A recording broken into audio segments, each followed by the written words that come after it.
to participants who are joining us from Beijing. We'll begin with the recitation from the Holy Quran.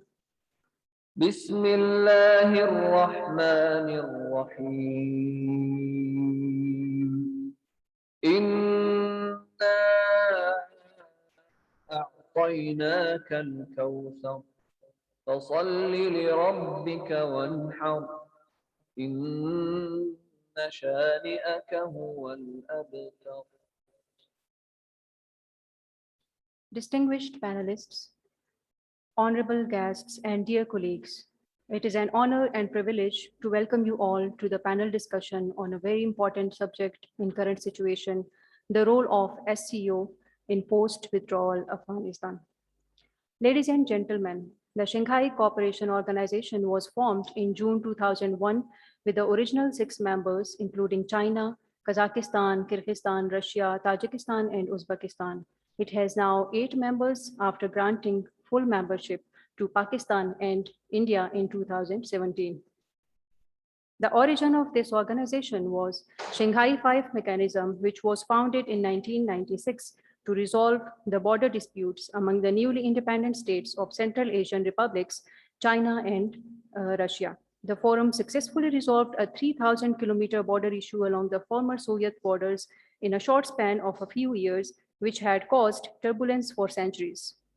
Besides, the process also helped the members to develop a common approach of cooperation through mutual trust, mutual respect, consultation, and equality that is often referred as Shanghai spirit.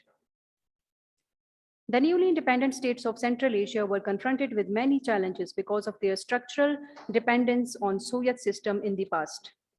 The major threats identified in CARS were terrorism, religious extremism, and separatism, which exacerbated with the instability in Afghanistan. Moreover, drugs and illicit arms trafficking and its links with corruption, crime, insurgency, and terrorism were posing a threat to the very fabric of Central Asian society. Therefore, the mandate of the SCO is to fight against terrorism, extremism, and separatism and its linkages with other crimes. The 9/11 terrorist attack and the US invasion of Afghanistan further accentuated the purpose of safeguarding borders against the spillover effect of negative effects from Afghanistan. This prompted SCO members to form Afghanistan Contact Group in 2005. The Afghanistan Contact Group had organized a special conference on Afghanistan in Moscow in 2009 with the participation of the UN Secretary General, US, EU, NATO, OSCE, CSTO, and OIC representatives. But the Contact Group on Afghanistan soon ceased to exist following the shift of security focus to West Asia, Syria, and Iraq, especially to deal with the ISIS phenomenon. But after 2017, the Afghanistan Contact Group was revived and started playing a role in reconciliation and peace process through diplomatic channels with both Taliban and civilian government in Kabul. Even before 9/11, the terrorist groups, including Islamic Movement of Uzbekistan, East Turkestan Islamic Movement, Hizb ut-Tahrir, posed threat to the security and integrity of the region. To work against the terrorism and to maintain regional stability, a regional anti-terror structure, RATS, was formed under the SCO in 2002 in Tashkent. With the Taliban's takeover of Afghanistan on August 15, 2021, the situation will remain uncertain till the formation and consolidation of the new government. Looking at the current developments, no one can rule out a new wave of terrorism, extremism in the region. The role of regional countries as well as international community has become very crucial. The role of SCO in Afghanistan has already been established. One of the factors behind expansion of SCO by including Pakistan and India was coordination for future security challenges in the wake of the US withdrawal from Afghanistan. Hence, in this post-withdrawal scenario, when there is a security and governance vacuum in Afghanistan, the presence of ultra-violent terrorist group Islamic State of Khorasan province exacerbates the concerns of the security for the SCO member states. In given situation, SCO will need to accelerate actions through RATs as well as through close coordination among the member states against the terrorist threats. Pakistan will be the most relevant actor in this situation due to its 2,640-kilometer long border with Afghanistan. In today's panel, discussion is aimed at ushering a debate on the SCO threat perception of Afghanistan and its future role to deal with the multifaceted security challenges. Today, we have invited a galaxy of speakers, and three of the speakers are joining us virtually from Tashkent, Beijing, and Karachi. With this introduction, now I'll move to our first speaker. Our first speaker is Ms. Aisha Farooqi. Ms. Aisha Farooqi is a member of the Pakistan's Foreign Service since 1994. She has served in several important capitals abroad in her long and diverse diplomatic career spanning more than 2 decades. She has also contributed to policy making at important policy desks in the Ministry of Foreign Affairs in Islamabad. She served as an official spokesperson at Ministry of Foreign Affairs from December 2019 to August 2020. Currently, she is an additional secretary and national coordinator, Shanghai Cooperation Organization from January 2021 onward. She has done diploma in national security from NDU, master's in IR from Quaid-e-Azam University, diploma in French language, culture and civilization from France. She is fluent in French, English and Urdu. She'll be speaking on, she'll be giving us an overview of the SCO. Madam, over to you. Would you like to come here? Thank you very much. President, Institute of Regional Studies, Ambassador Nadeem Riaz, distinguished panelists, ladies and gentlemen, assalamu alaikum, and a very good morning to all of you. I thank you, Mr. President, for giving this opportunity, inviting me to speak here on a topic that is very important, and it is also very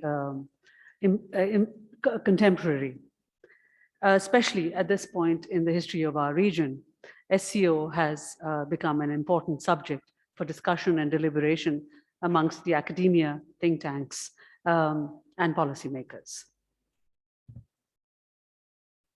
My remarks will focus broadly on 3 facets that include SCO as an organization, followed by Pakistan's participation in SCO, and finally, a little about SCO and Afghanistan.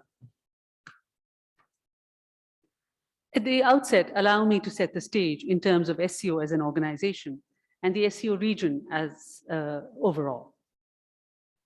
As already introduced by our moderator, SCO is an 8-member permanent intergovernmental trans-regional organization. It was established in Shanghai on 15th June 2001 by the original 5 founding members, China, Russia, Kazakhstan, Kyrgyzstan, Tajikistan, and Uzbekistan. This year, SCO marks 20 years of its establishment. And in these 20 years, it has achieved the status of the most important multilateral organization in the Eurasian heartland. SCO is home to 44% of the world's population and covers almost 25% of the global landmass. The SCO region accounts for more than 20% of the global GDP. It stands as an organization on 2 fundamental planks. The first is security cooperation between member states, and the second is the socio-economic development framework. Joint activities of SCO member states in these 2 primary domains are coordinated by the Executive Committee of the SCO's Regional Anti-Terrorism Structure, or SCO RATS, which is based in Tashkent, while the socio-economic development framework is served by the SCO Secretariat in Beijing. This makes it a unique organization in the international multilateral architecture. Pakistan became an SCO observer in 2005, and 12 years later attained full membership status at the summit in Astana in 2017. Currently, it has 4 observer states: Iran, Mongolia, Belarus, and Afghanistan, and 6 dialogue partners: Azerbaijan, Armenia, Cambodia, Nepal, Turkey, and Sri Lanka. As SCO's status has risen in the last 20 years, its credibility has also risen, and with it, a consideration for expansion of the circle of SCO membership across the 3 tiers. Currently, there are discussions ongoing and will be decided at the forthcoming Council of Heads of States meeting on bringing in Iran as a full member, new dialogue partners from the Gulf countries, such as Qatar, Saudi Arabia, Egypt, as well as consideration of Armenia and Azerbaijan as observer states.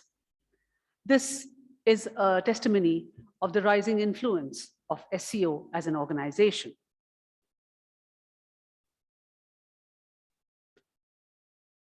Ladies and gentlemen, Pakistan's participation in SCO underscores our interest in regional peace and security, stability, shared development, and economic growth. In the past 4 years since our full membership, Pakistan has been an active contributor to policy making in SCO discussions across all 3 tiers. The Council of Heads of States, which is the highest level policy making body by heads of states and prime ministers of SCO member states, that meets at an annual moot every year and gives strategic direction to the future course of action and activities of the organization. The Council of Foreign Ministers also meets more than once a year and approves the discussions and negotiations taken by the Council of National Coordinators that meets every 6 to 8 weeks on the cooperation framework of SCO. Pakistan's participation in SCO also serves to contribute to strengthening our bilateral relations with member states of SCO. In the socio-economic development framework, our emphasis has been on connectivity and infrastructure, economic, trade, and business linkages, poverty alleviation, youth empowerment, digitalization in particular. Pakistan's geostrategic location as a natural bridge connecting Central Asia with South Asia finds its truest expression and potential manifestation through the SCO platform. It syncs with Pakistan's geo-economic policy focus. We believe that the SCO region could benefit enormously through CPEC, serving as a regional trade corridor. SCO also provides an important forum to underscore our support for regional cooperation against the 3 evils of terrorism, separatism, and extremism, where we highlight our achievements. We also contribute actively in the SCO-RAT's anti-drug strategy, plan of action on cooperation against illicit drugs trafficking, as well as joint plan of action against terrorism.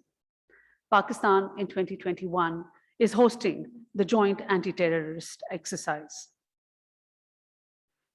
Ladies and gentlemen, the 20th Summit of Heads of States of SCO, which is scheduled in Dushanbe, Tajikistan on 16th and 17th of September, takes place against the backdrop of instability in Afghanistan and its potential impact on the whole SCO region.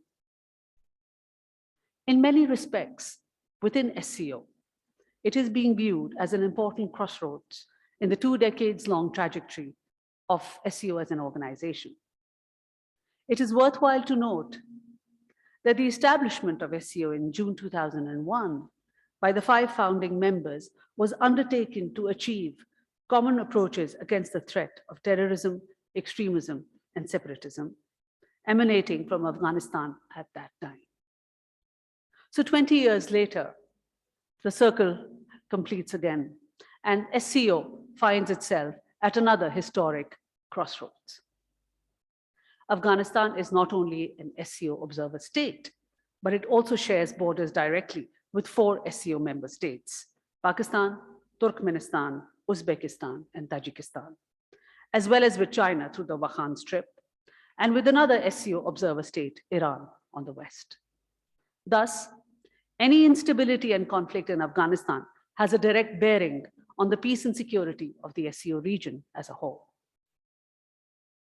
SCO has established a mechanism of consultation, the SCO Afghanistan Contact Group, which has met on several occasions, although with several gaps in between.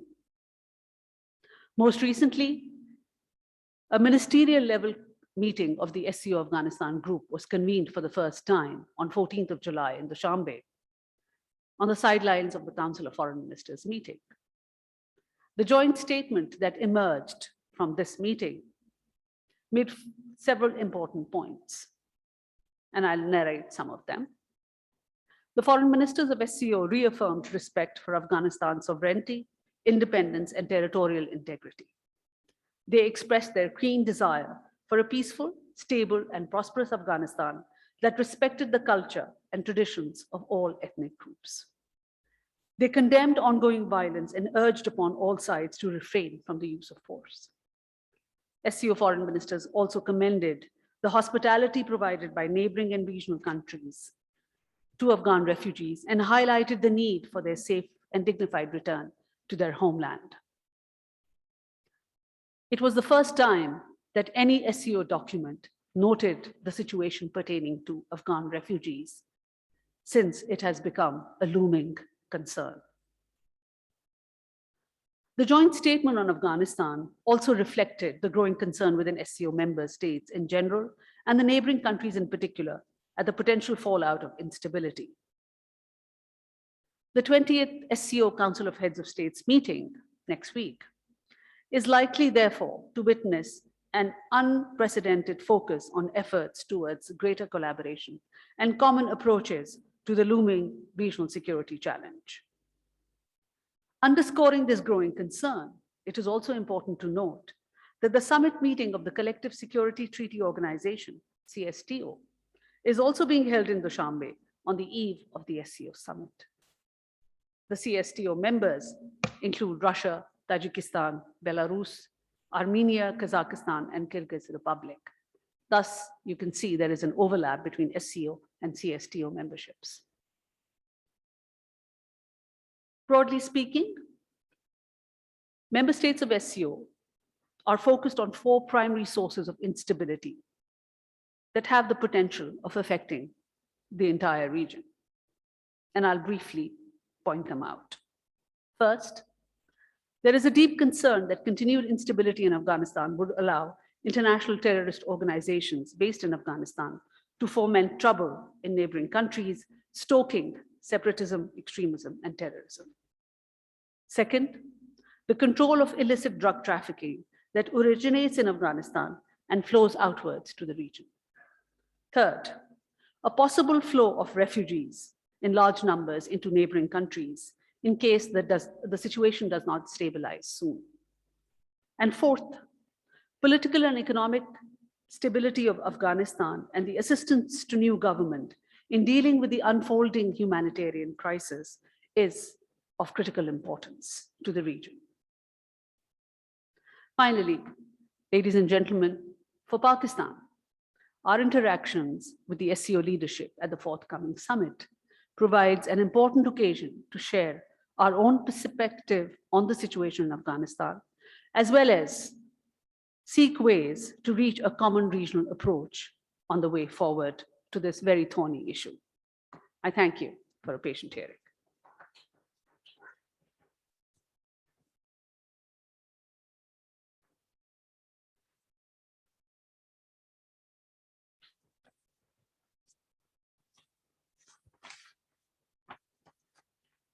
Thank you so much, Ms. Aisha Farooqi, for a very comprehensive overview of SCO. Now I would like our second speaker, Ambassador Sohail Khan. Ambassador Sohail Khan is a member of Pakistan's Foreign Service since 1987. He has served in several important capitals, including Moscow and Washington, in his long and diverse diplomatic career. He has also served at Africa and European desks in the Ministry of Foreign Affairs in Islamabad. Dr. Sohail holds a master's degree in international public relations from Johns Hopkins University, USA. His last posting was South Africa As a High Commissioner, he has command over regional security issues due to the distinctive diplomatic career. Before joining Pakistan's Foreign Service he was a medical doctor. He had served as a house officer in the Medicine and Surgery Department of Jinnah Postgraduate Medical Center, Karachi. He will be giving us the Russian perspective in the SCO.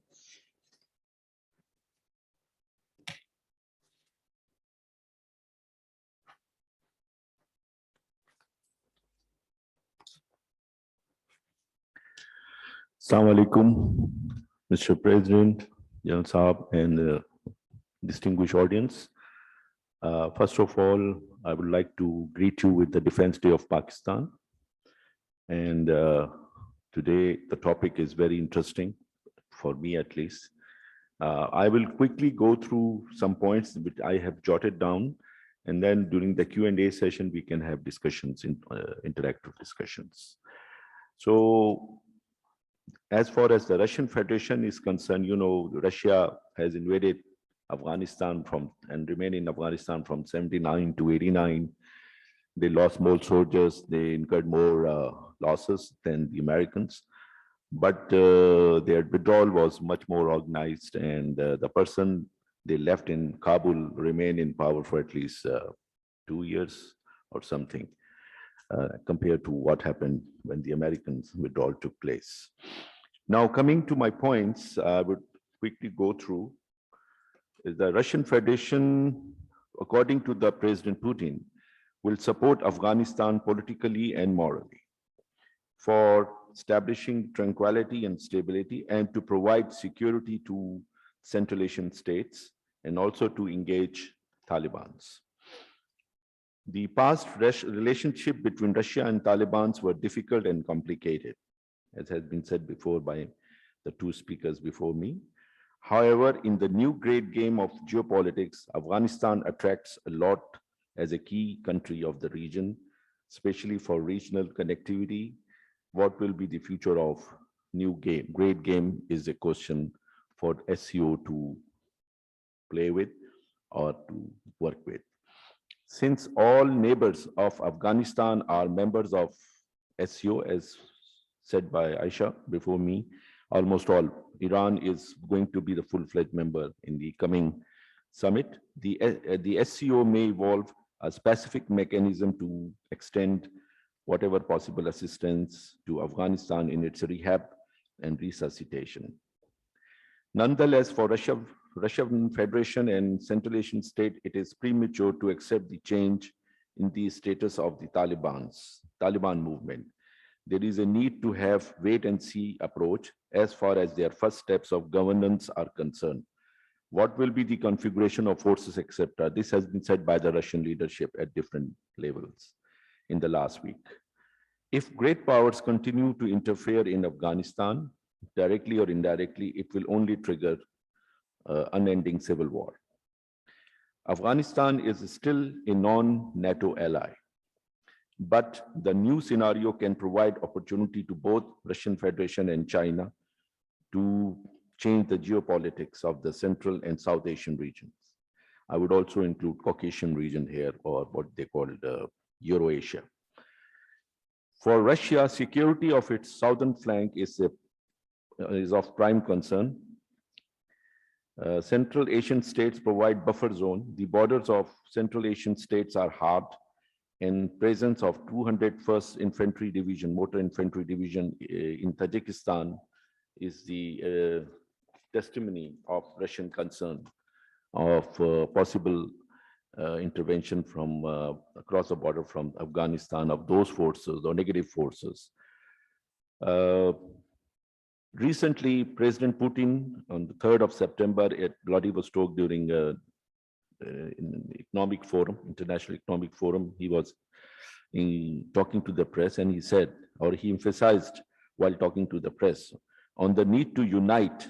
Everybody has to unite in SCO on issues related to Afghanistan.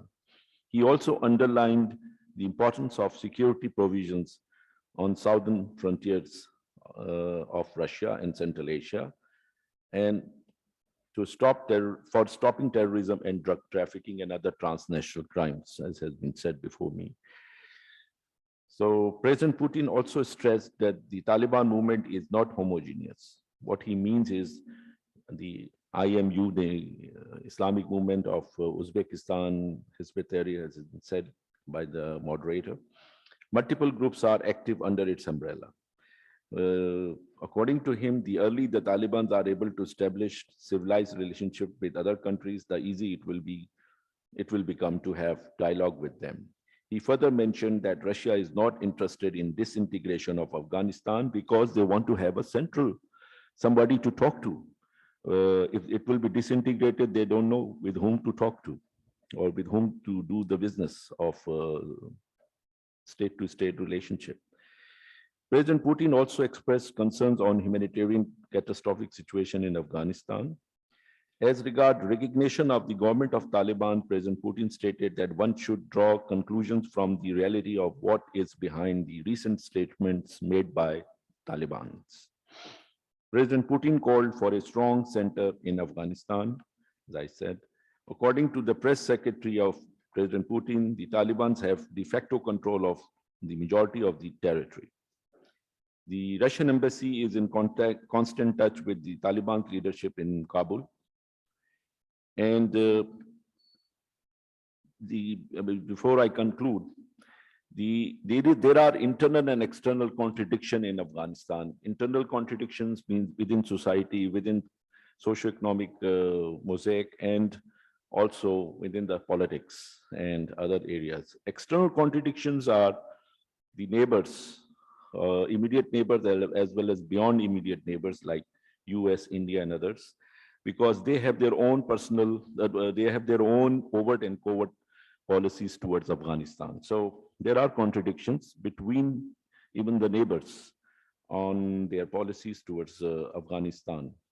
So we have to somehow within SCO manage those contradictions and get rid of them as much as possible. And for that very purpose, I think the SCO charter constitute provisions, enough provisions or adequate provisions. If they are not, then we can add that for creating CBMs such as to fight terrorism, stop drug trafficking or other transnational crimes, and support socio-economic development for the welfare of the Afghan people, and so on and so forth. However, the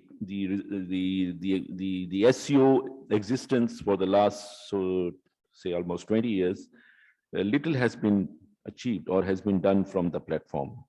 Afghanistan is likely to dominate in the agenda of the upcoming summit, Dushanbe.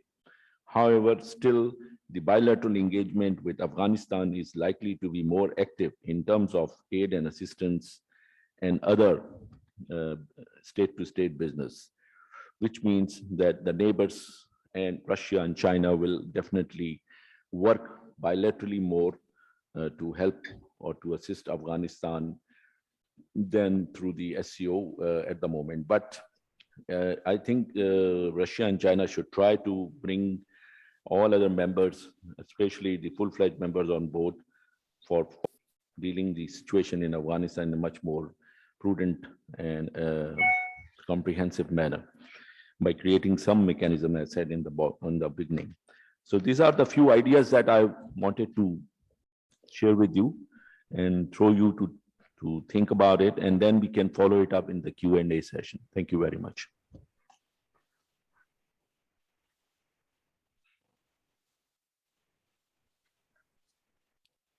Thank you, Ambassador Sohail Khan, for the very pertinent points. Now we will move to our third speaker. He has joined us virtually from Tashkent. Mr. ALTAMASH Wazir Khan joined Pakistan Foreign Service in 2005. During his outstanding diplomatic career, he has served on the desks of Gulf region, Central Asian republics, and Afghanistan in the Ministry of Foreign Affairs. Mr. ALTAMASH has also held several appointments abroad, prominently to Austria and Tajikistan. He holds a bachelor's degree in maritime studies from Pakistan Marine Academy and a master's degree in diplomatic studies from Oxford University. Currently, Mr. ALTAMASH is serving as a counselor, senior expert, legal support department at the Executive Committee of the Regional Terrorism Structure of Shanghai Cooperation Organization in Tashkent, Uzbekistan. He is fluent in English, Russian, Turkish, and Urdu, and he has a strong command over SCO matters due to his distinctive diplomatic appointments. He is recipient of Faltham's Prize for Best Dissertation 2014, Oxford University, and President of Pakistan Gold Medal in 1996 from Pakistan Marine Academy, and Chief of Army Staff Medal 1994 from Army Burnhall College, Pakistan. Now I hand over mic to Mr. ALTAMASH WAZIR. Thank you very much. Assalamu alaikum. I believe I am the first one who is joining on the webinar. Am I clear? Am I audible?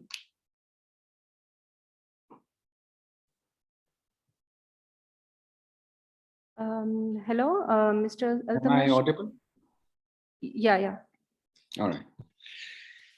Thank you very much. Assalamu alaikum. President IRS, Ambassador Nadeem Riaz, Additional Foreign Secretary Aisha Farooqi, Ambassador SOHAIL Khan, Samina Yasmin, other speakers, audience, a very good morning from Tashkent. I am very grateful to the Institute of Regional Studies for inviting me to this panel discussion. I'm very pleased to be part of this discussion among such eminent subject specialists.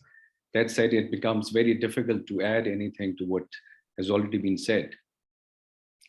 So the significance of post-withdrawal developments in Afghanistan as well as SCO's role has been, in my view, very well elaborated by honorable speakers before me.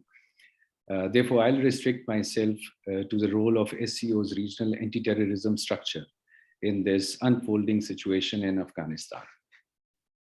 What I plan to do is I shall briefly touch upon how this structure RATS works, what has been its contact with Afghanistan in the past, how it's going about during the present situation, and then make my case for possible future scenario.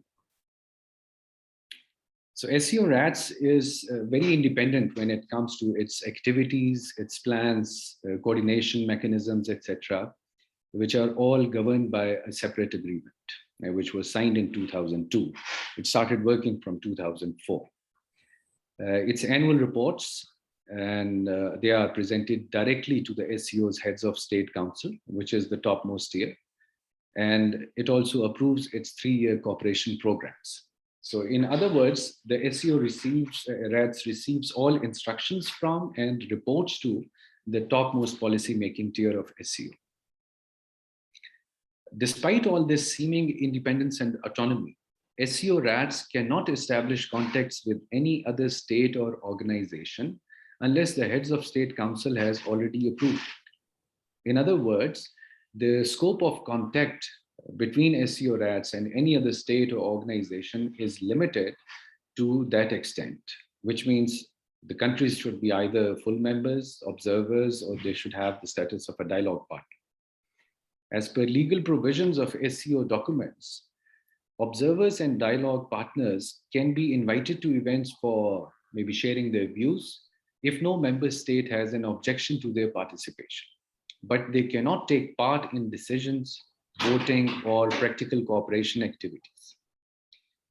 Now, there are 3 areas of responsibilities, which are terrorism, separatism, and extremism. And in the SCO's parlance, we term them as the 3 evils. SCO RATS has its own council of members, which comprises 1 member from each member state. It meets biannually and charts a course of cooperation amongst the member states. No observer state or a dialogue partner is invited to participate in a council meeting, which is considered to be a closed meeting to the members only.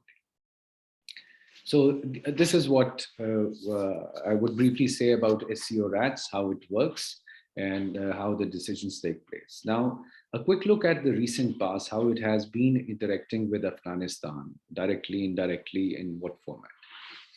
So as far as SCO is concerned, it has supported settling the conflict in Afghanistan through political dialogue and an inclusive Afghan-led and Afghan-owned peace process. SCO welcomed increased cooperation of all interested states and international organizations under the central coordinating role of the UN. SCO further welcomed the inter-Afghan peace talks in Doha, the expanded Troika, the Moscow consultation format, the Tashkent process, and the Heart of Asia, Istanbul process initiative. While this has been happening in the SCO framework, when it comes to SCO RATS, the only interaction that it has had with Afghanistan's former regime was through the SCO Afghanistan contact group, which again, I would see was not a direct contact, because this contact group was basically a political group, and SCO RATS would participate. So it was an indirect interaction. Now, the contact group itself, I would say it remained somewhat active till 2009, and then it became dormant for almost 8 years. It was revived in 2017, and since then it has annually met at the deputy minister level, except for this last moot in Dushanbe. But there were only 4 such meetings. The lead bodies for guiding this contact group, they remained the councils of foreign ministers and the council of national coordinators. So therefore, I would say the SCO RATS did not have much of a say in these contact group meetings, which was actually there to prepare proposals, cooperation proposals.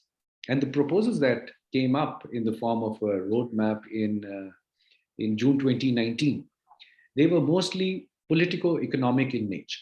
And they were directed again towards inclusiveness, harmony, ethnic harmony, development, capacity enhancement, and reconstruction.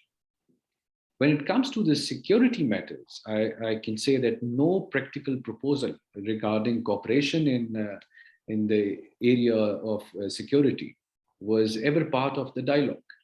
Probably, as I said, the tangible outcome was a mechanism and adoption of the roadmap for further actions of the SCO contact group. Now, with this limited interaction in the past, if I look at the present scenario, there are 4 SCO member states, China, Pakistan, Russia, and very recently Uzbekistan, that have conveyed some kind of willingness to work with the de facto Afghan regime now. Kazakhstan, Kyrgyzstan, Tajikistan, in my view, and what I have seen, they have neither indicated their readiness nor otherwise to work with them. So the de facto dispensation in Afghanistan at the moment is not all inclusive, which, as I mentioned earlier, has been part of the SCO's principle towards Afghanistan, that they were for inclusiveness. Now, during the coming months, Taliban have indicated their readiness to include other groups and factions. But so far, there has been no official recognition of the present dispensation in Afghanistan by any SCO member state. Since consensus is the bedrock of decision-making process in SCO, until and unless, in my view, all member states recognize the incumbent Afghan regime, chances of any cooperation within the SCO framework in an official way, to me, they are quite remote. Now, besides this political impediment, there is a legal complexity in the present scenario from SCO RATS perspective. Taliban is a listed organization on SCO RATS Unified Register of Terrorist Organizations. So if Taliban continue to stay in power exclusively, SCO RATS would not be able to develop any official contacts with the relevant authority of Afghan government. For the same reason that it's listed, it's a listed organization. So to establish official contacts, the prerequisite would be to remove Taliban from the list, which would require all member states to delist Taliban. And that to me is not very likely to happen anytime soon. The technical issue in delisting is that in Pakistan, we do understand a difference between TTA and TTP.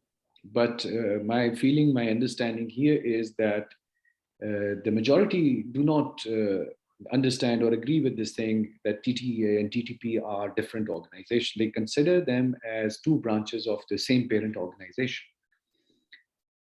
So with this past, with this present, my apologies, I am not going to paint a very colorful, very optimistic picture.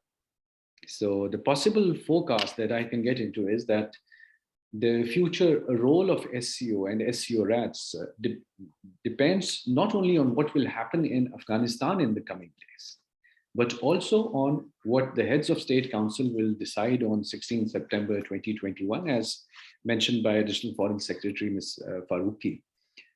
All eyes are on that because they are the one who give a strategic guideline what is to be done next. So during this unfolding situation in Afghanistan, neither the 8-member organization nor any of its member states is expected to declare openly its possible future relationship with Afghanistan. So this brings us to some basic questions that merit a response before any forecast can be done. Now, these questions would be that will the new regime of the Islamic Emirate of Afghanistan honor and consider itself bound by the agreements done by the former regime of the Islamic Republic of Afghanistan? Does this present dispensation, or the one which is going to come, even if it becomes inclusive in some way, will it consider itself a successor of the former dispensation? Or is it an entirely new canvas that we are looking at?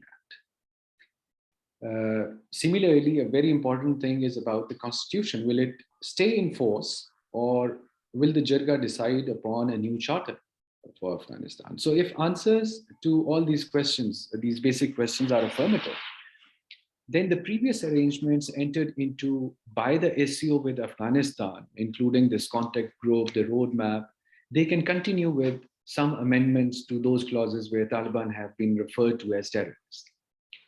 However, if answer to any of these questions that I posed is negative, a new arrangement to engage with Afghanistan becomes inevitable.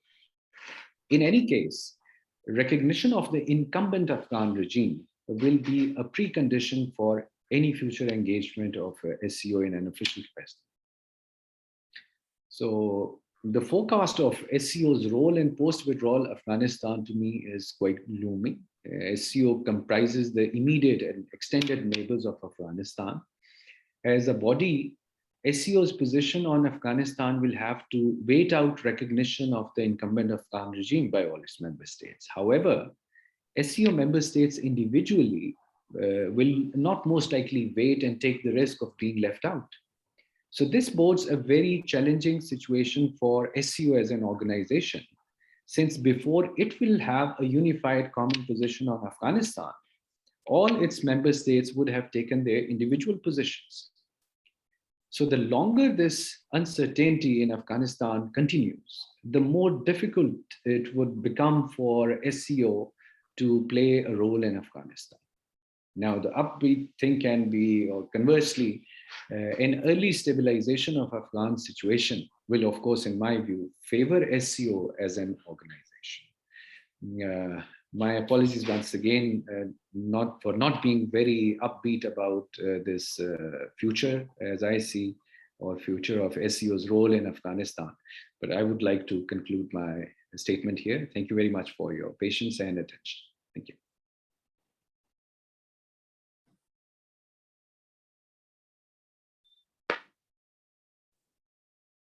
Thank you so much, Mr. ALTAMASH WAZIR, for explaining and analyzing the working mechanisms of RATS and also educating us about some of the legal limitations of SCO in the current situation in Afghanistan. Now we will move to our fourth speaker. Our fourth speaker is joining us from Beijing. Ms. ZOON Ahmed Khan is a Pakistani researcher and journalist based in Beijing since 2015. She is an expert on Chinese foreign policy, including the Belt and Road Initiative, the Shanghai Cooperation Organization, and China in Muslim world. She has conducted in-depth field work on the Pakistan Economic Corridor, including Gwadar. Through her work, she also focuses on engaging youth, business, and government stakeholders to promote dialogue and cooperation in tangible ways. She has hosted and anchored various events, including the World Peace Forum, CPAC Media Forum, and AGORA. Currently, she is research fellow at the Belt and Road Initiative in Tsinghua University, anchor for China Economic Net, commentator on international media and think tanks, including CGTN editor-in-chief of the Dashang. She reviewed the first English language publication focused on the SCO region and is pursuing a PhD in politics from Tsinghua University. I hand over the mic to our fourth speaker. She'll be giving us China's perspective of SCO. Okay, thank you. Thank you firstly, IRS, for inviting me. This is absolutely such a distinguished panel. And the topic we are discussing is of integral importance. So firstly, Assalamu alaikum, good afternoon from Beijing, and ni hao to our Embassy of China in Islamabad, who have also joined. So before I start with the Chinese perspective, I would definitely like to add that because of what Ms. Aisha, Dr. Sohail, and Mr. ALTAMASH have contributed, it will be very hard to say something absolutely new. And at the same time, given China is definitely one of the major stakeholders in the situation as it's evolving, my focus mainly today will be on China's overall perspective. I'll start with what is China's domestic view, how China generally hence postures itself based on some historic experience vis-a-vis other countries. Then I would like to talk about China's Belt and Road Initiative, which in my view ties very well with the Shanghai Cooperation Organization vision, an organization, the secretariat that I also am privileged to closely work with. Then what is the SCO's perspective and how China through the years and especially recently has promoted better inclusion, integration and lasting solutions in Afghanistan. Perhaps what's the way forward, but I think that's something we're all just contemplating on. I'll try to be very short. So interestingly, my reason also in 2014 to come to Beijing to understand Chinese foreign policy perspective was the 5 principles of peaceful coexistence that were being talked about with respect to Afghanistan. As Pakistanis, we know that this issue has affected us immensely, and China's 5 principles of peaceful coexistence mainly are mutual respect for sovereignty and territorial integrity, mutual non-aggression, non-interference in each other's internal affairs, equality and mutual benefit, and peaceful coexistence. Essentially, what these principles for Afghanistan meant that all countries, including Afghanistan, should have the right to address their own issues, to pursue their own path. No country needs to be told how to govern itself, etc. And I think this is something we as developing countries have experienced, being told what to do at times. And for Afghanistan as well, lasting solutions would mean something that was more domestically driven and domestically determined. So this is one aspect where China, being also a country that is geographically connected with Afghanistan, we are not countries, Pakistan, China, the neighbors of Afghanistan. We can't just airlift people and leave. We really are the region. So what happens in Afghanistan, whether the move forward is going to result in lasting stability, has major implications for us domestically as well. So this is one aspect about China's perspective. Another is that China really does believe that a system a country has is a process of constant evolution. This is how they interpret their own history. China's, now I'm coming to the second point, the Belt and Road Initiative also is an extension of China's own very rich and well-documented historic experience, which is that we need connectivity. In history, for example, Chang'an, the former capital of China centuries ago, was successful according to Chinese interpretation today because it was very global, because it was well integrated, because it was the consequence of a lot of interaction with experts at that point and traders. It was a hub of globalization within the region. And that's why we need solutions. We need a way forward that talks about better integration, better connectivity, and in that sense for China, because China's connection towards Europe as well, towards western parts of Asia comes through Afghanistan, also Pakistan, Central Asia. The concept is that let's build economic corridors, let's build opportunities for people, for young people, to engage them in a more effective way. And this is also where the Shanghai spirit comes into play as well. For the Shanghai Cooperation Organization, our previous speakers talked about especially how the root issue, the challenge that the SCO wants to address is the three evil forces: terrorism, extremism, and separatism. But how do we effectively, in a lasting way, address these challenges? Economic improvement is one solution. Better engagement among people is another solution. What we are looking for is that countries stop mistrusting each other, build together in a way that they have very tangible stakes in each other, culturally understand each other. The Shanghai Review, the publication that I'm currently working on, of course, with immense support from the Secretariat, is all about building, investing in a common identity. Let's talk about economic issues. The Secretariat of the SCO is very active in organizing events with young people from the region, helping them work together, and also in that sense, eventually empathizing with each other.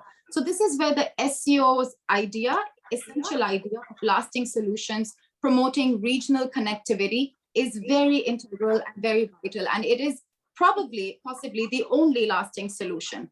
At the same time, we also, when we talk about the China-Pakistan economic corridor, the long-term vision for China, for Pakistan especially, is that we are able to build trade corridors through Afghanistan. That's the only way Pakistan can very effectively act as an access point for landlocked Central Asian countries.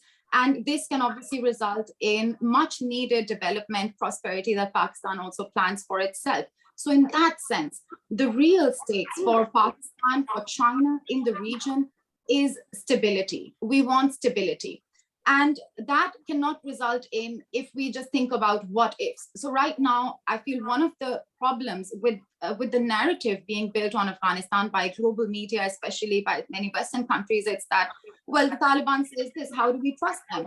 But for us in the region, we are just trying to take one step at a time and understand what is possibly a lasting way forward. What is the alternative? Well, for now, we need to think about engaging what we have. So I think this is where all countries in the region, and especially China, are really on the same page, that we need to engage the current government, the current setup in Afghanistan, and especially one of the risks.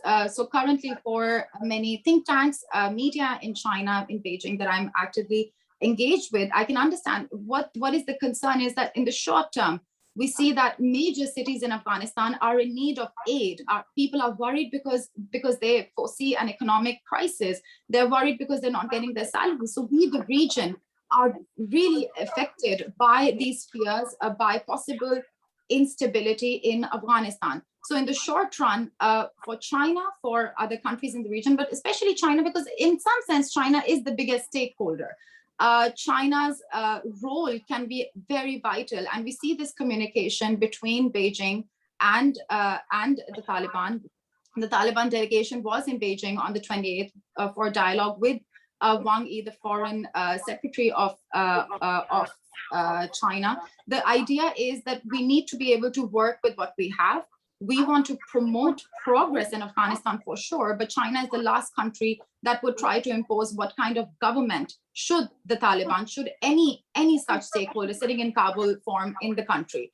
But because the Taliban also realize, and they have proactively said that they rely on China, they hope that the Belt and Road Initiative, infrastructure projects that can actively engage the youth in Afghanistan, for that, they rely heavily on China as well. So in that sense, the fact that the Taliban also rely on the region, on key stakeholders in the region, is a positive sign, because their communication so far, based on that, has been positive, and also addressing the key issues, the key concerns that we have, which is that we definitely do not want Afghanistan to become a point where terrorist organizations are operating. That would be devastating for us. So I think this is essentially what I want to talk about, how China can play a very proactive role, how China is currently working on also convincing the international community to play a positive role, to support what Afghanistan has, and to ensure that there is no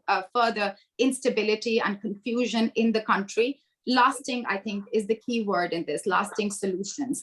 And with that, I think another realization is that the real work begins now. So ending the occupation was, the way it happened, obviously was criticized throughout the world.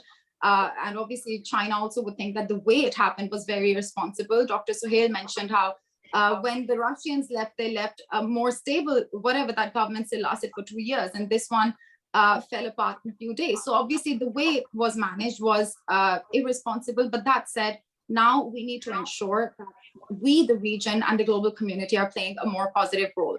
So just to sum it all up, for China being geographically connected with Afghanistan, with China's Belt and Road Initiative that is integral for China's foreign policy perspective in general, China's engagement with developing countries, Afghanistan being part of Central Asia is vital to that plan, to that way forward.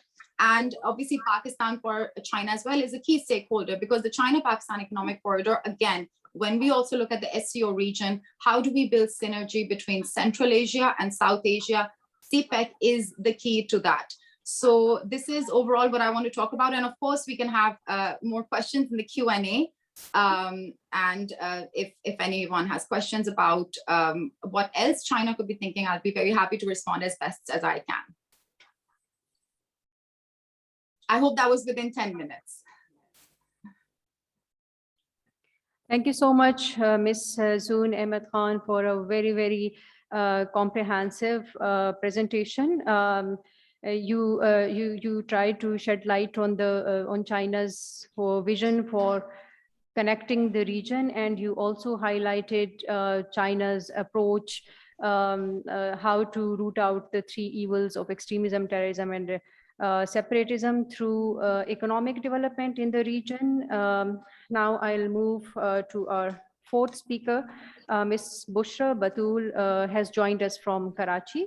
Ms. BUSHRA BATOOL is associated with Pakistan Institute of International Affairs, Karachi, as a research officer since January 2020. She holds master's degree in international relations and currently enrolled as a PhD scholar at Area Study Center for Europe, Karachi University. Her PhD dissertation is based on Pakistan-Russia relations, and she will be speaking about the security concerns of the neighboring countries of Afghanistan.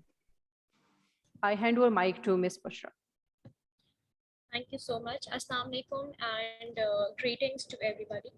I thank Institute of Regional Studies for providing me this opportunity to participate in this event, which is of great significance as far as the situation is concerned. I also feel honored to share the panel with such an accomplished persons. Thank you so much. The topic I'm going to discuss today is the concerns of neighboring states of Afghanistan. And due to the time limitation, I will primarily be focusing on only those neighboring states, only on Central Asian neighbors of Afghanistan. As we know that Afghanistan shares borders with 3 of the Central Asian states, Tajikistan, Uzbekistan, and Turkmenistan. And the first 2 are also members of Shanghai Cooperation Organization. We also know that even before the incident of 9/11, even before 2001, the Central Asian states had their reservations and concerns about the issues of extremism and militancy vis-a-vis Afghanistan is concerned. And there are certain instances as well. We know about the 5-year civil war in Tajikistan. We know about the series of car bomb blasts in Uzbekistan. And all of these instances have their linkages to the extremist elements present in Afghanistan. Central Asian states, talking about these 3 Central Asian states specifically who are bordering Afghanistan, these are energy-rich states, but they are landlocked. And due to this reason, they heavily rely on their neighboring states for the export of their resources. Afghanistan is a great way for them to achieve markets, especially in the South Asian region and Middle East. when we talk about the collective security mechanism dealing with the threats emanating from Afghanistan, unfortunately, we see that there is no collective security mechanism as far as the Central Asian states are concerned.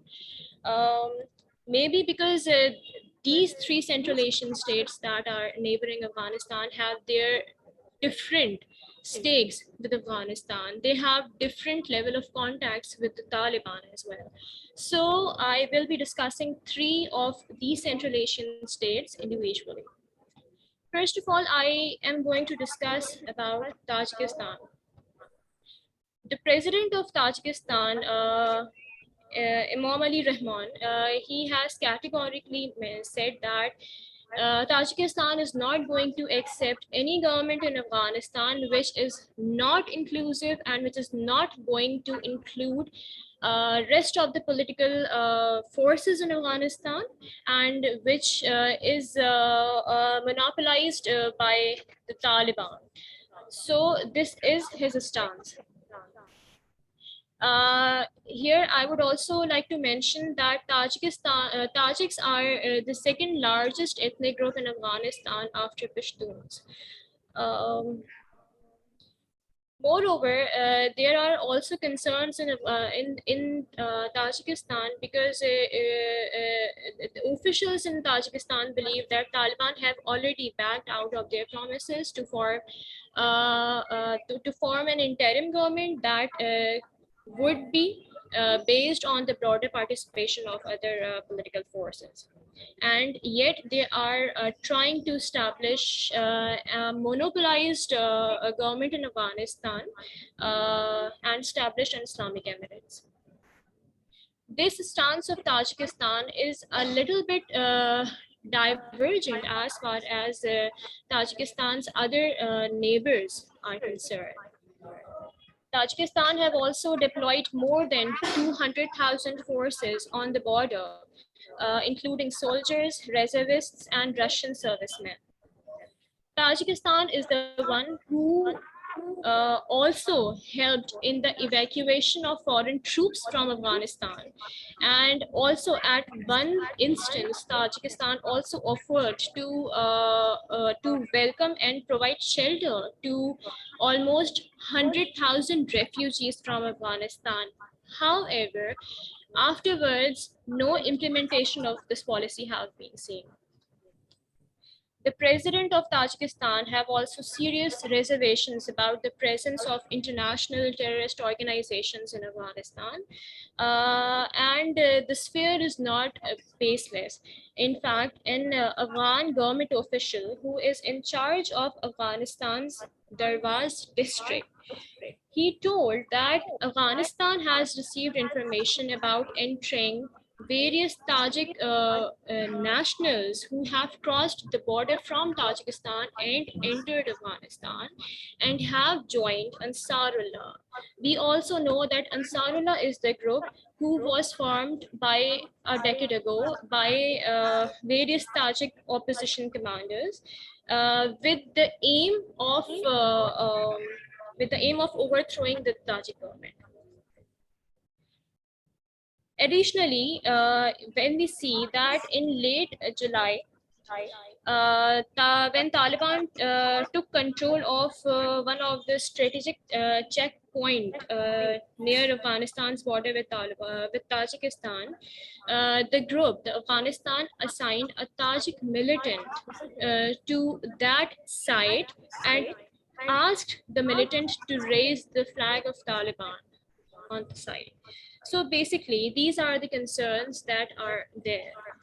Moreover, when we see that the Panjshir Tajiks in Afghanistan, they are the ones who are anti-Taliban opposition refugees, forces basically. These Panjshir Tajiks do not seek help from the Tajikistan, and they do not look towards the Tajikistan to help them in the fight against extremism. So basically, these are the points, some of the points that Tajikistan has maintained, that it's not going to accept any such government that is dominated by the Taliban, unless it's an inclusive government and includes other ethnic groups and other political forces as well.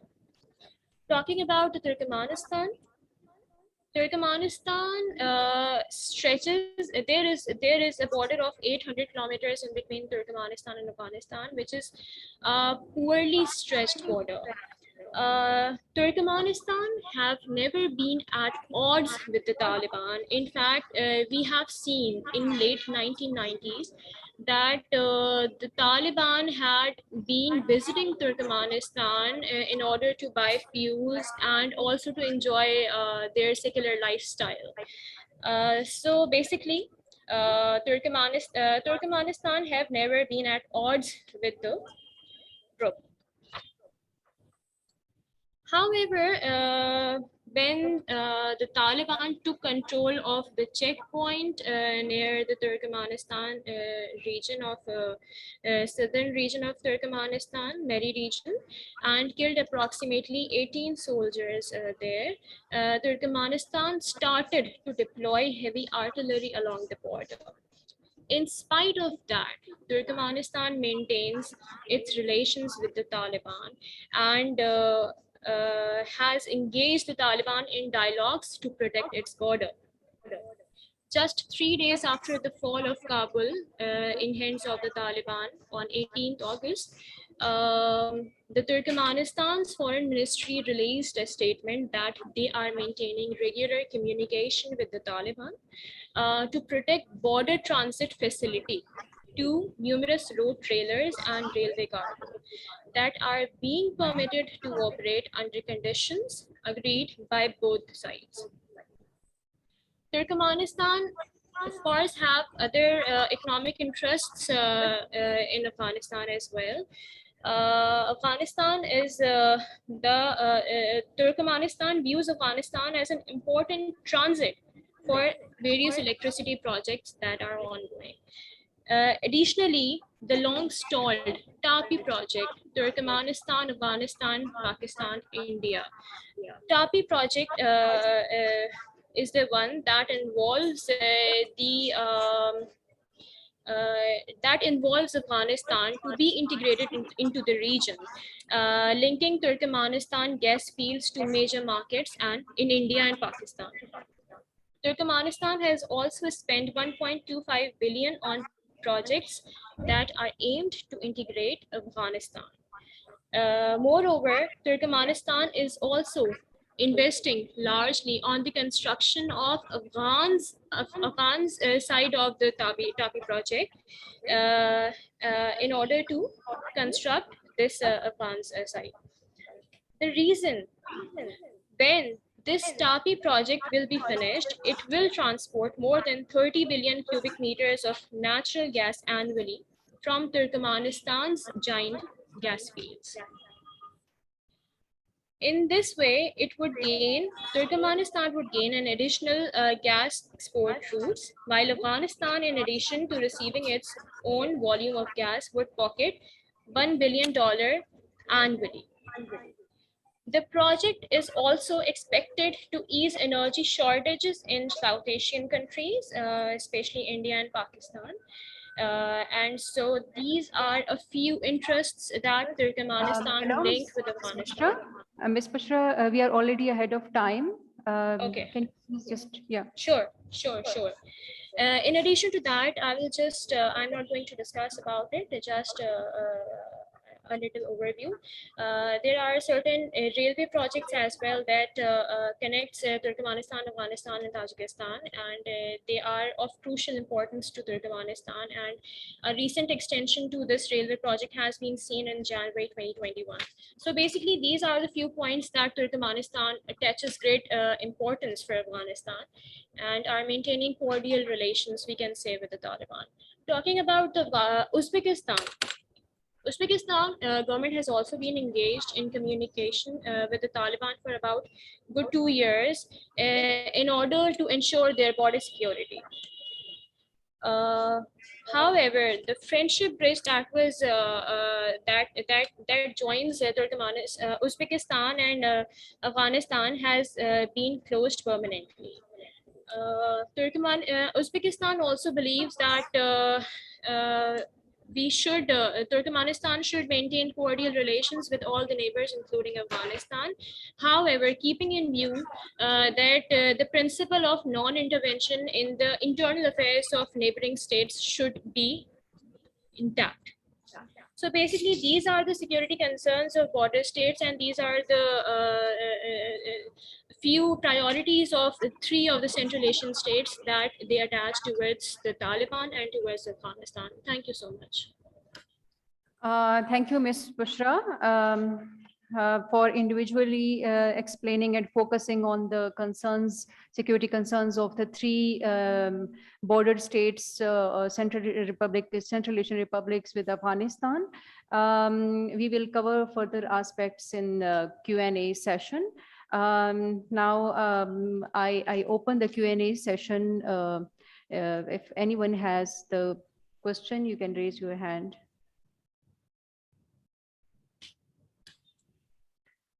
Okay, first question, you'd like to take a first question from Ms. Humaira Iqbal.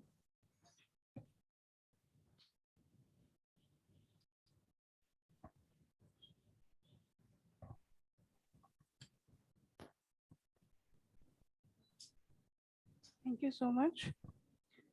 I have two questions from which any of the panelists can answer. I wanted to know about your views that would China and Russia have the capacity and the willingness, a wide-ranging capacity and willingness to fill the vacuum left by the US? And my second question is, can they convince the international community to continue with their humanitarian and economic support so that Afghanistan can move towards stability? Thank you.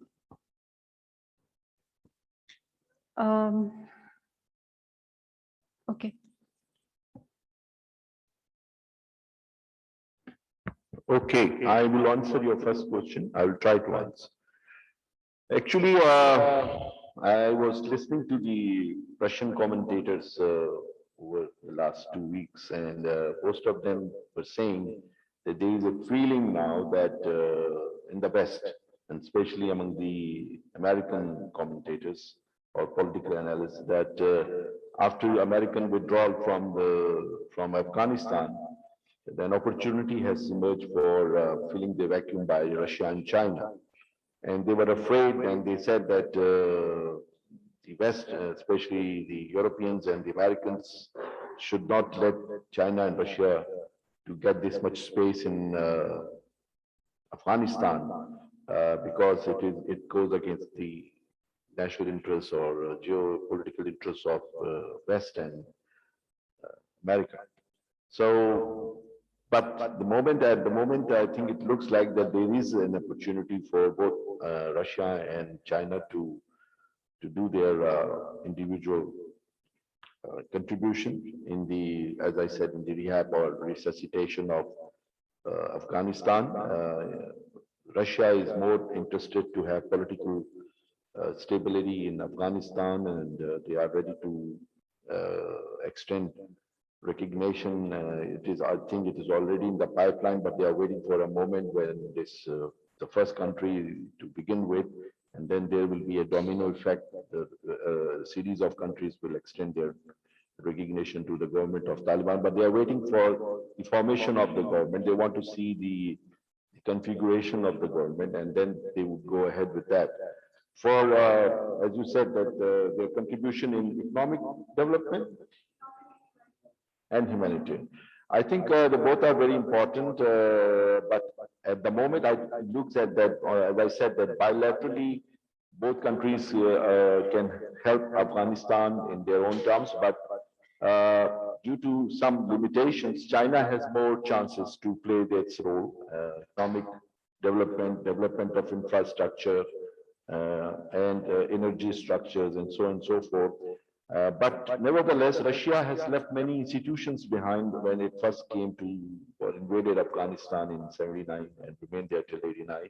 Especially, they made some dams and also some other infrastructure, and so they can come back and retake those or rebuild those structures that have been destroyed, and at least continue with the electricity supply from Central Asian states, as well as gas supply from Central Asian states can be continued, because Russia enjoys big influence in Central Asian states till today. The borders, as my one of the speakers has mentioned, border security, the borders in borders between Afghanistan and all three Central Asian states are usually maintained by Moscow. I've been to those borders and I've seen myself how strong those borders are, and they are guarded 24/7. So the Russians are keeping everything under their eye, but they are this time, compared to previous time, this time they are ready to work with the government of the Taliban. They had an interaction with Taliban leadership, current Taliban leadership in Moscow recently, and they are in constant touch with them. Their embassy is one of the embassy which was not closed, it's still working, functioning, and they are functioning very fast and effectively in Kabul today. So they are in touch with the Afghan leadership. All they are waiting is the announcement of the new government. And I hope that that will then push the things forward for humanitarian and economic development. Mr. Putin has said, as I said in my remarks, that the first problem in Afghanistan today is the human catastrophe. We have to deal with the humanitarian issues. So for that purpose, I think Russia will probably take some few steps, likely to take some few steps to make up for this humanitarian crisis in its own policy makeup and its steps that is going to take towards the Taliban governance. Thank you. Any other questions?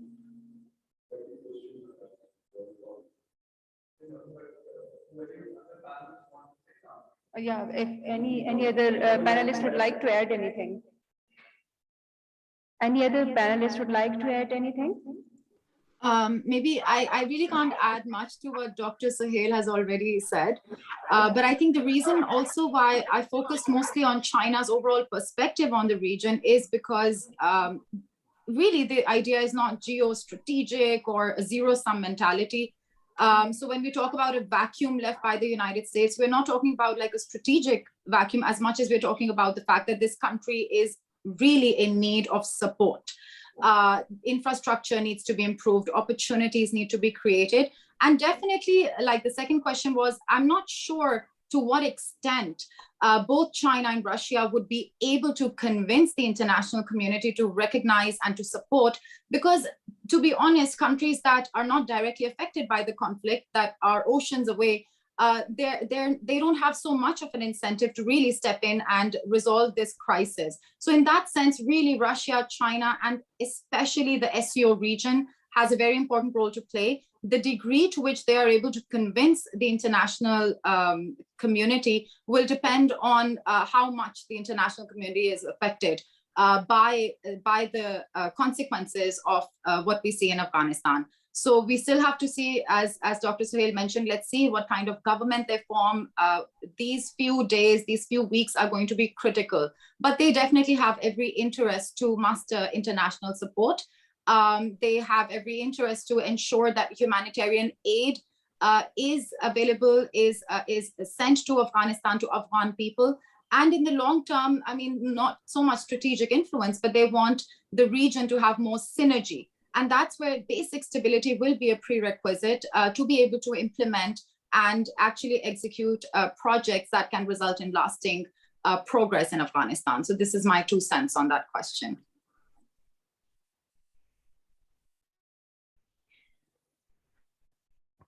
Mr. Altamash, would you like to add something? Okay. No, not on this one, Ji. Thank you. Okay. We'll move to our second question. Please introduce yourself. Assalamu alaikum. My name is Hamad Wali. I'm a student of International Relations at NDU Islamabad. I have 2 questions. The first question, as it is about post-withdrawal Afghanistan, we have observed divergences in India and the SCO as a whole, as India is also the member of the Quad, and we have observed their divergences in the Afghan situation as well. So how do the panelists think that a security consensus would be achieved for the case of Afghanistan provided such divergences? Secondly, our panelists used the term of three evils when describing separatism and terrorism. And again, when it comes to Afghanistan, we have observed that any faction was yesterday, it was terrorist, today it's insurgent, and tomorrow it could be a political entity. So if the panelists, especially Ma'am ZOON and Sir ALTAMASH, can specify that how does SCO or how does these technicalities can be specified in certain conflicts of the region. Thank you.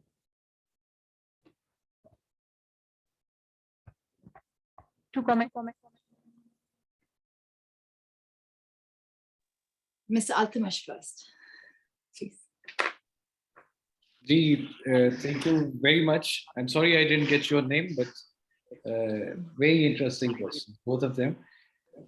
As far as the first one is concerned, in my capacity, working at the regional anti-terrorism structure, I will not comment separately on what one member state feels or why it does. Any other expert on India may like to share those views, why there are divergences. But I did give a hint that for the organization, it does not bode well.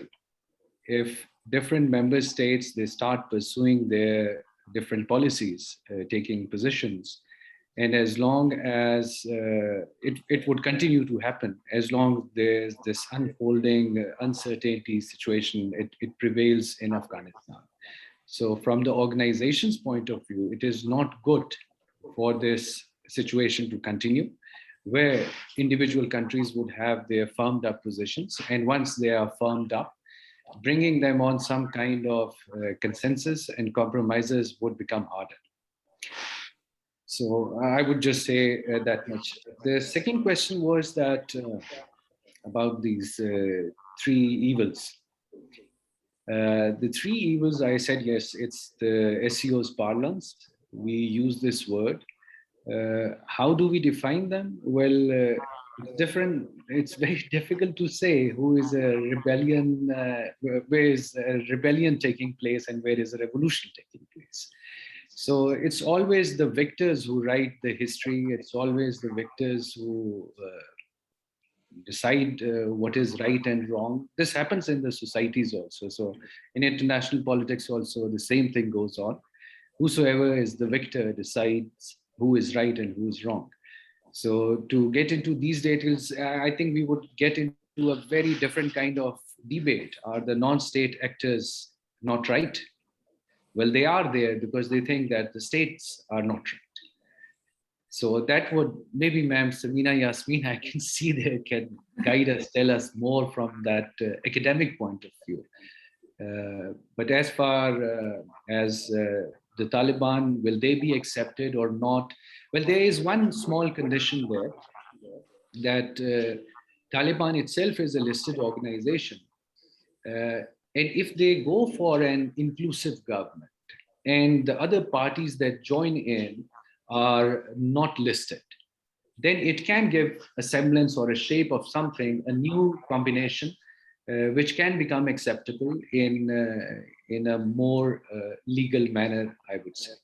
I think to some extent, I know I haven't quenched your thirst. I haven't really answered your question, but this is the best I could do. Thank you. Maybe if Ma'am Samina, you could contribute to the academic, like what that would be helpful as a continuation. Well, how about if I just sit here and learn from all of you? So I'm really enjoying listening to you. So maybe later on I can come in when I think I have something to contribute. Okay. But thank you for asking. I think Mr. ALTAMASH really summed it up. I will just give a small view on like how China has been engaging and trying to engage India in a more effective way. We saw that, of course, India is a member of the Quad, and there is an understanding that this is, it isn't an alliance in very academic terms, but the the overall approach seems to be to counter China's influence. This is what the communication we're receiving, it seems to suggest.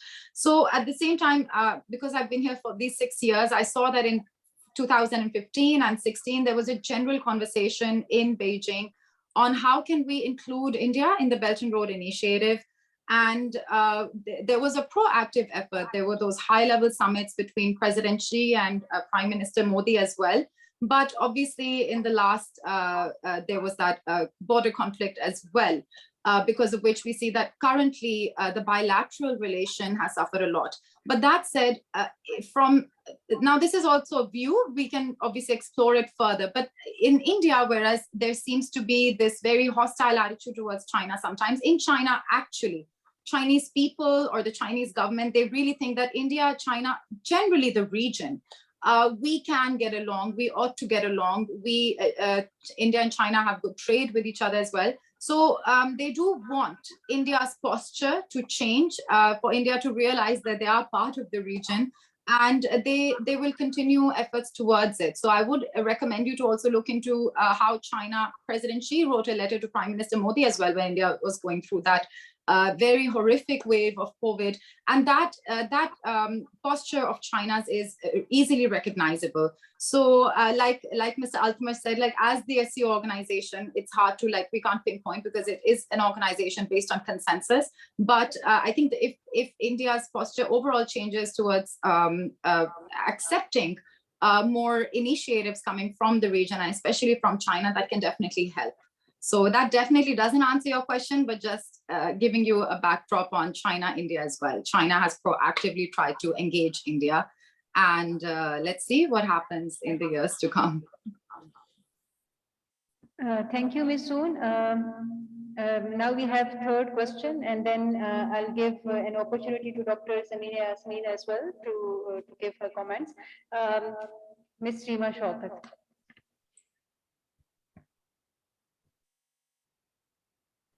Assalamualaikum. I am Reema Shaukat from Pak Afghan Youth Forum. I want to have viewpoint from Ambassador Sohail Saab and also from ALTAMASH Saab. With the new scenario of US withdrawal, Afghans are looming for another humanitarian crisis, and everyone is talking about that. How do you see this United Nations Security Council resolution 1267 is going to affect Afghanistan now? So, sir, your viewpoint and Sir Altamash viewpoint on UN Security Council 126 resolution. Thank you very much. Although I'm not an expert on UN, but I would love to share my views. You see, the humanitarian crisis in Afghanistan is a great concern for all of us, including the international community. And you must have seen that the UN delegation is in Kabul today for discussing various options for providing or for continuing the assistance and aid to overcome this crisis at some level. You see, President, if I speak from the Russian perspective, I would say that President Putin made a very interesting remark on 3rd of September in Vladivostok and in his press. As far as UN Security Council is concerned, he said that the international global affairs, especially the situation which are related to crises like in Afghanistan, should not be managed by UN Security Council. It should be managed by the UN General Assembly. UN General Assembly should make the decisions regarding overall problems in the world, rather than a small group in UN Security Council, which is sometimes or mostly biased, either in favor or against of the recipient. Afghanistan at the moment is a sort of a hostage situation as far as the humanitarian assistance is concerned, but hopefully the new sign, the new wave or the new wind, as I said, which is blowing across the SCO region, I see that except New Delhi, I don't know what is their position will be, because New Delhi has gone a bit into inert state. I think the remaining countries will be ready, especially China and Russia will be more than ready. And of course, Pakistan is the major main frontline state and all that. So we'll be in a position to collectively evolve a policy or bilaterally do something quickly to overcome this crisis. Already Pakistan has unrolled certain things.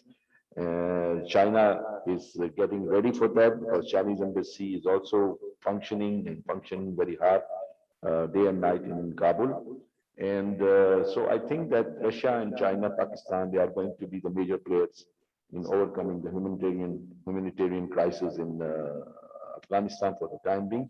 As far as the Indian role I think Indian role has to be specified. That is what the SCO platform is by the members and particularly by its old friend Russia, because now India will go back to Russia to a certain extent after seeing what has happened in the recently in Afghanistan. So to me, it looks like that India will probably play some spoiler role in the overall management and movement towards stabilization and security of Afghanistan, but hopefully Russia and other states which are very close to India, their political relationship, will be able to overcome that by striking some sort of compromise and understanding with them.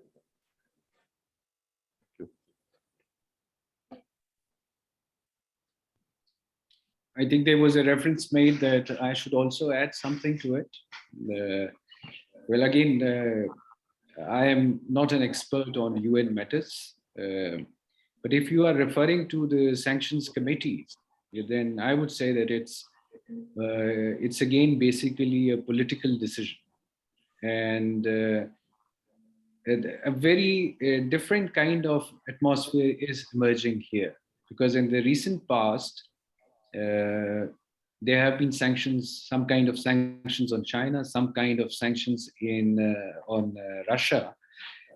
And therefore, a very basic provision which was there that a member, an observer state cannot be upgraded or given the status of a member state if it is under any UN sanctions.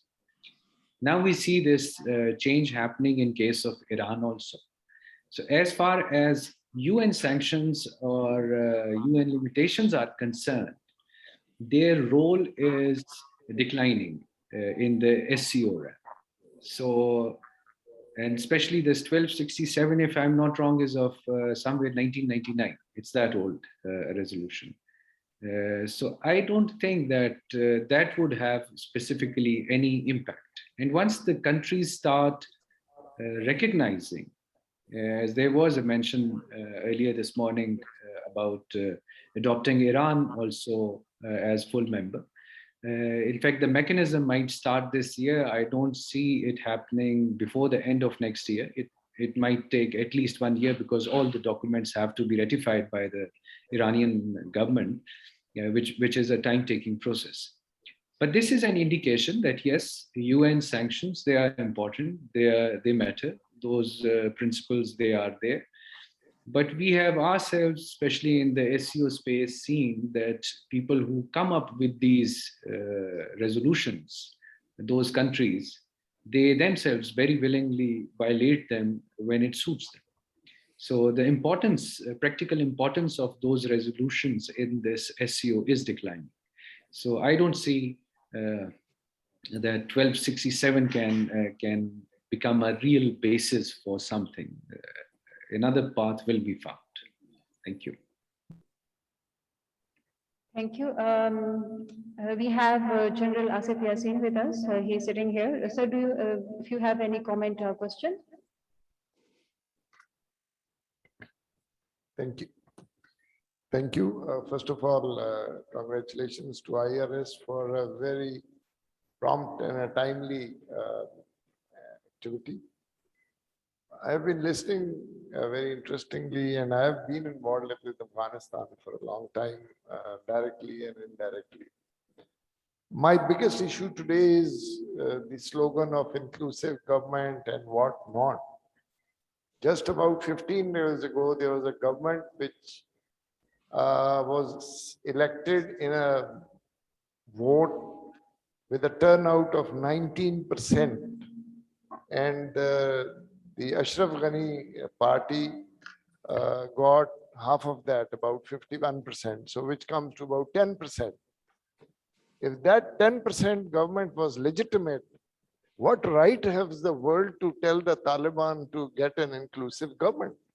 It's a hypocrisy at its best.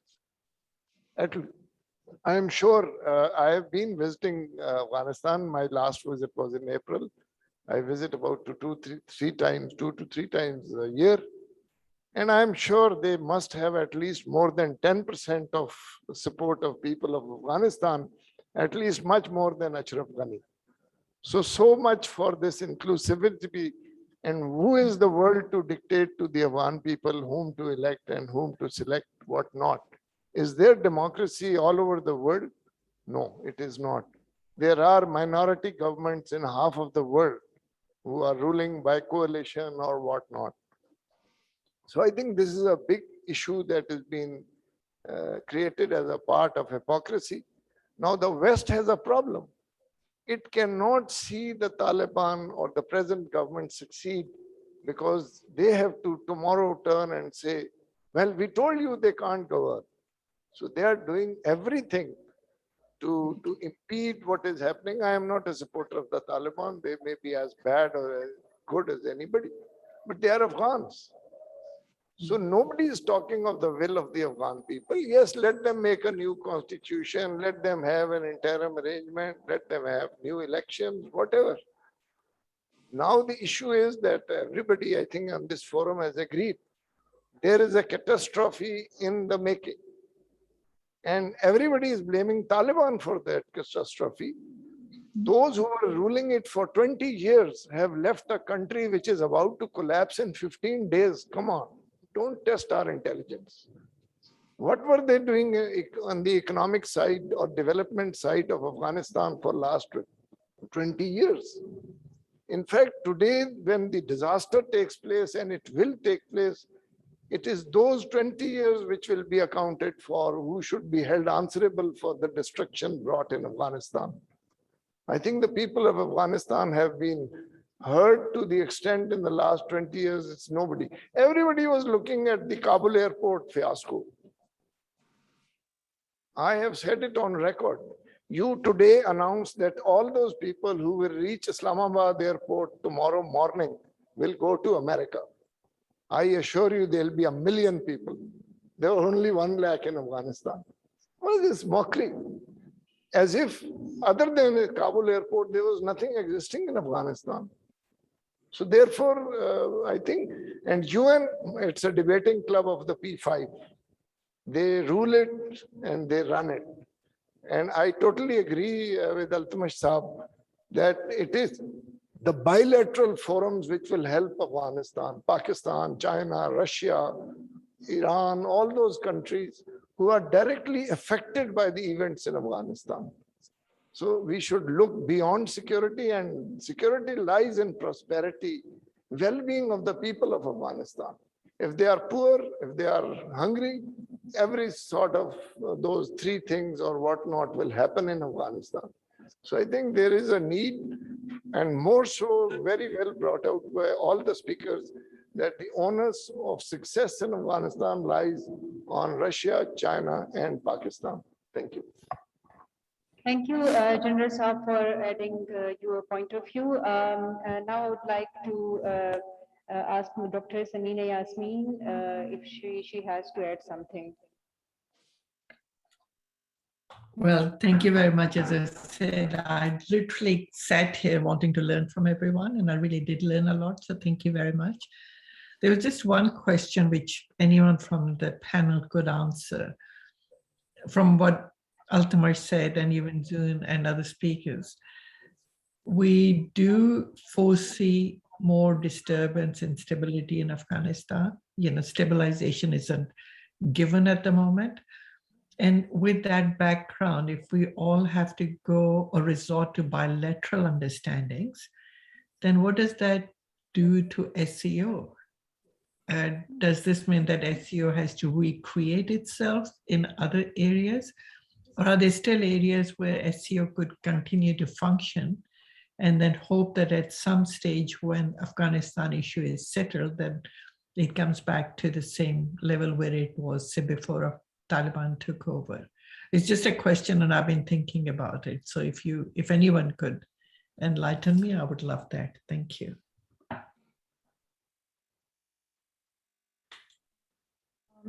Any of the panelists would like to answer, sir, please?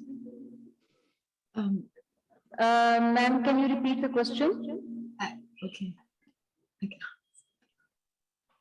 You want me to repeat the question? I can. Got it. Sure. Okay. Zoon, you want to go ahead? First Dr. Sohail, you, and then I. It's a very important. Okay. I think, Dr. Samina, that's a very, very valid and important question.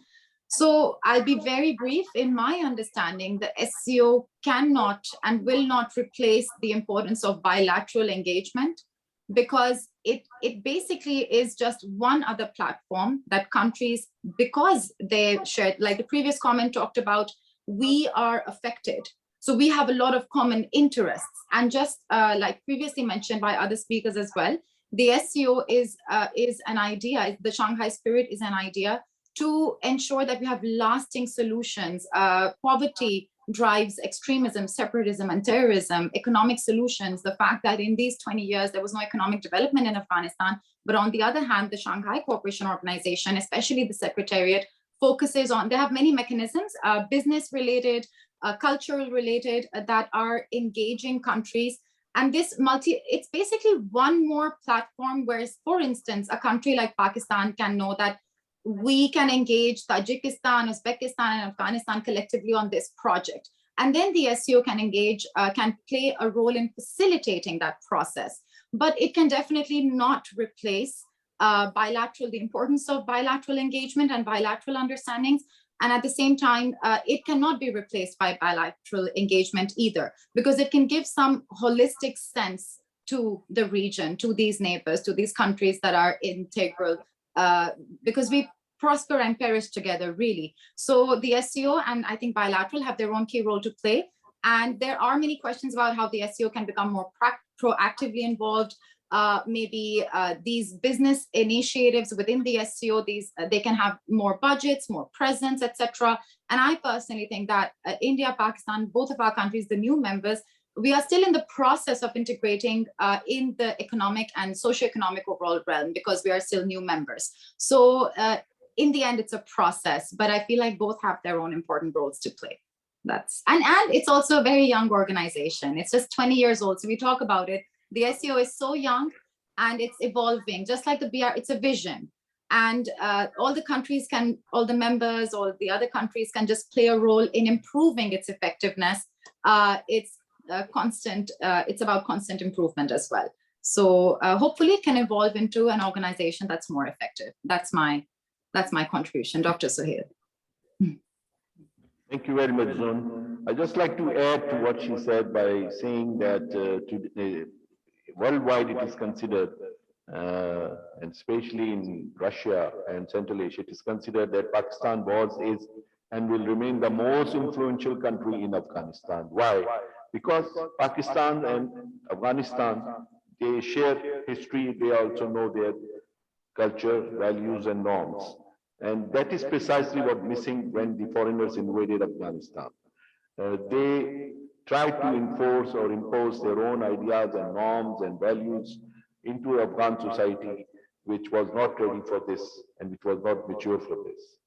That is why I conclude in my crystal ball thinking, I think that bilateralism will always remain dominant. I said in my remarks also, then multilateral forums usually can support them in the, as we say, supplementary things like health, education, some other energy projects, or designing some other projects for upgrading the livelihood of the people, or providing some other avenues of cooperation among the states, especially the SCO states in certain areas. But again, the bilateralism is going to be dominant factor for the years to come, till the SCO mature itself to provide institutional backup in certain areas, which I just mentioned. Maybe the SCO can organize, say, Institute of Infectious Diseases for the SCO countries in some, or education institution scholarships of studying in certain, create a university, SCO university in one of the countries. Things like that. If they go ahead with that, that is the future investment in the region. But at the moment, it looks like that the bilateral forum will go fast than the multilateralism in the region. Thank you.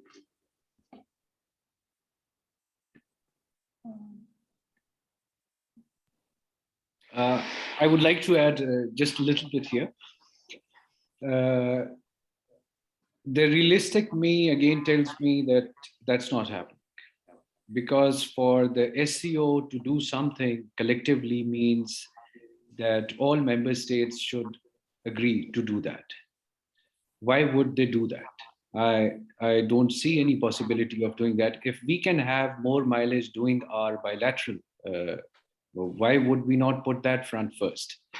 And the same goes for all the other 7 member states. What they can achieve bilateral, they cannot achieve multilateral. So in this case, in case of Afghanistan, which is a serious issue, it's an evolving situation. I don't think all countries, yes, we have one common interest, I would say, for the most of us, that it's stable. Drugs are not trafficked outside. Something which is happening inside does not affect us, the neighbors, immediate neighbors or extended neighbors. These are common interests. Yes, we want it. But who should be in control of all these things in Afghanistan? That position is very different. How should they do it? That again is very different. So who should do it? How should do it? How should it all happen? These are different. So we want the result more or less the same. But the catalyst for that, we want to have our own chemicals, different chemicals, doing that magic. So therefore, I don't see it happening. It's in my statement also, I said I am painting a gloomy picture. My apologies for that. But to me, that is closer to the reality. Thank you, sir.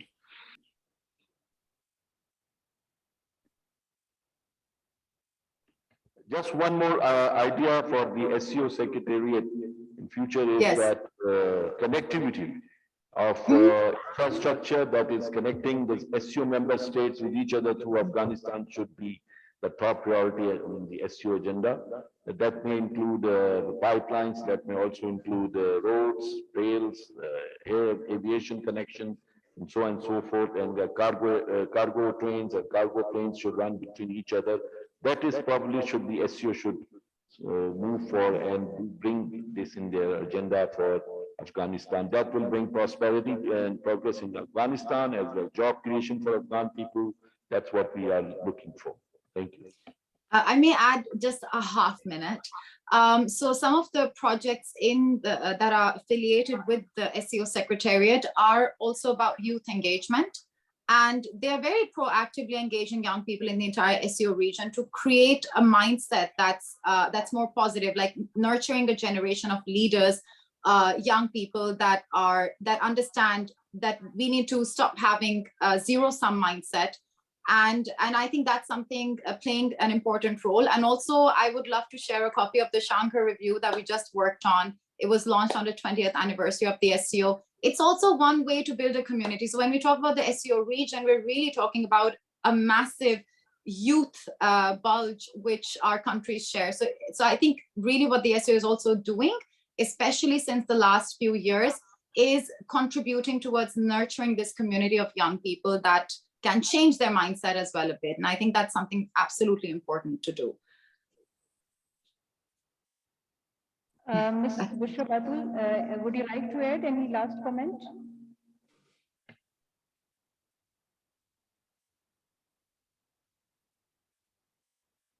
You are not audible.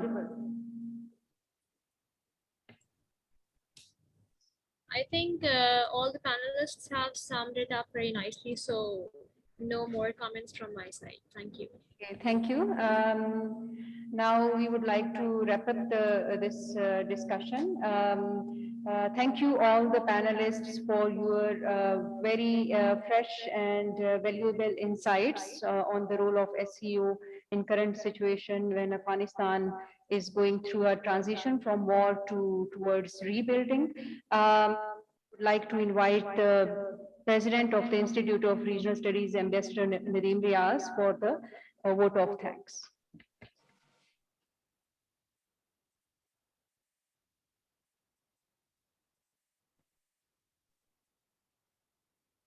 Assalamu alaikum and a good afternoon to everyone.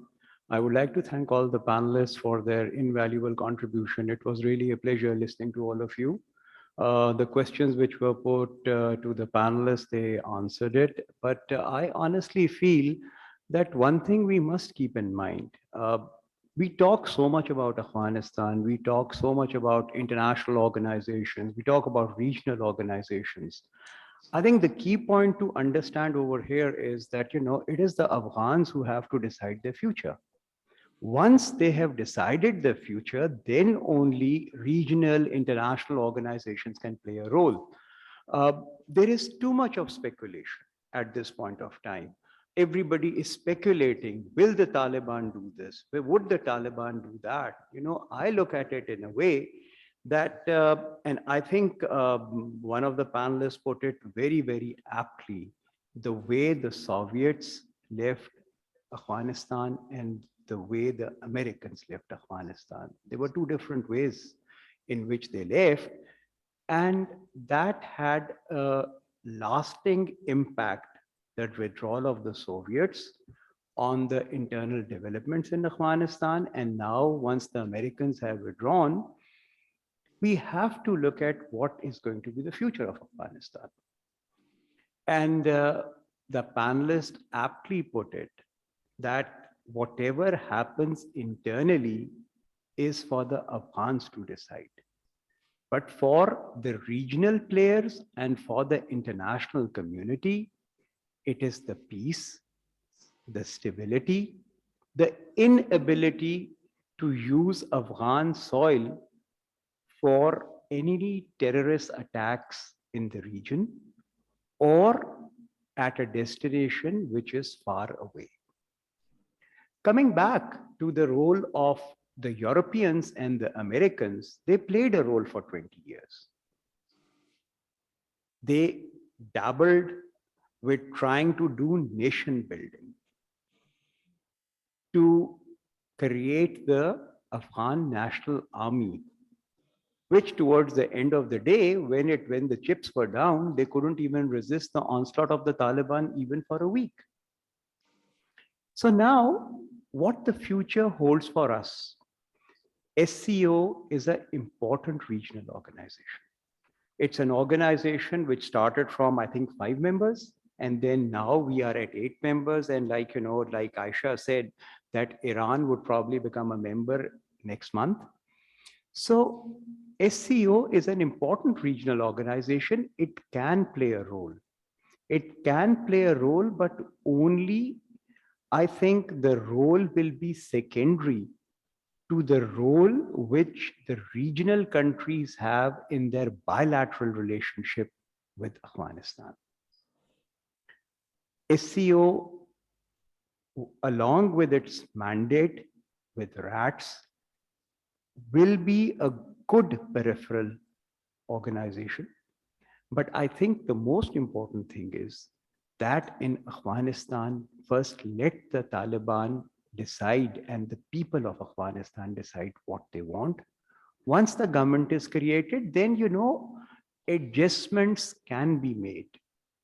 And I think one of the most important things which we must keep in mind is that we should not see Afghanistan from the lenses of Western democracy, from the lens of human rights, women's rights, what they have in the West. It is a country which is a tribal society. They have their own values, their own customs, their own outlook on things. And as long as they are able to bring peace and they are able to say and do what they have been saying, that they will give the women rights. They will allow them to be a part of the process. Let's see, rather than to like speculate and try to cast aspirations on them that the Taliban will not do this. And, you know, I was reading this thing with an American general predicting that there's going to be civil war. You see, there is a conflict which is there in Panjshir, and they are varying reports coming out of it. Both sides are claiming victory, but like, you know, one has to wait and see. So it was a very good discussion. I liked what people said. I felt myself much more educated at the end of it.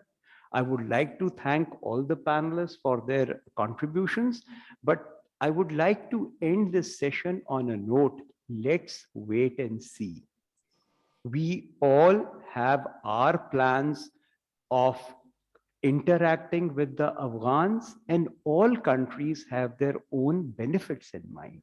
One should be that clear about it, whether it is us, whether it is the Chinese, whether it is the Russians, or whether it is the Indians, or whether it is the countries immediately bordering Afghanistan, some of the Central Asian republics. We all have our own agenda, but that agenda can only be put in place once we have a government to deal with in Afghanistan. So let's hope that the Afghans will form a government and announce it very shortly, and we can then interact with them. And I completely agree with the panelists that it is the bilateral approach supplemented by the regional approach which will ensure that there would be peace and stability in the region, lasting peace and stability, which is the need of the hour, which is the need of economic prosperity, which is the need of actually working on the various corridors which are available. So once again, thank you very much to all the panelists for having, for finding time to be with us and educating us on this very important subject. Thank you very much. Thank you, panelists from Tashkent, Beijing, Australia. Thank you in Karachi. Thank you so much.